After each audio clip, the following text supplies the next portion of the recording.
Bride complete করে সোজা স্টুডিওতে চলে এসেছিলাম একটু রেডি হতে বলতে ব্যাগগুলোকে সেট আপগুলোকে রাখতে এসেছিলাম, কারণ এত কিছু জিনিস নিয়ে রেস্টুরেন্টে যাওয়াটা একটু চাপ। তো ওখান থেকে একটুখানি নিজে ফ্রেশ হয়ে শরীরটা খুব খারাপ লাগছিল, কারণ সকাল থেকে একটা হেক্টিক শিডিউল গেছে, তারপর কাজ ছিল, তারপর এই বোনের বার্থডে ছিল আবার। তো একটুখানি ফ্রেশ হয়ে নিয়ে সোজা চলে গেলাম মিও থেকে ওর পছন্দের কেকটা নিয়ে সোজা চলে গেলাম 99-এ। তো আজকে ওর এন্ট্রি ডে, তাই ওর এন্ট্রি ডেটাকে ভিডিও ক্লিপ নিলাম। তো গিয়েই আমরা এখানে বসে পড়লাম আর এখানে কেকটাকে রেডি করে দিতে বললাম। আর তার আগে আমার সত্যি কথা বলতে খুব ঘাড়ে যন্ত্রণা করছিল, তাই জন্য বোনকে একটু ম্যাসাজ করে দিতে বললাম, তো সেটাই করে দিচ্ছিল।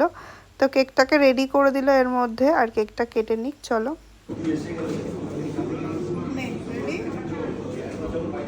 একটু কাছাকাছি তো না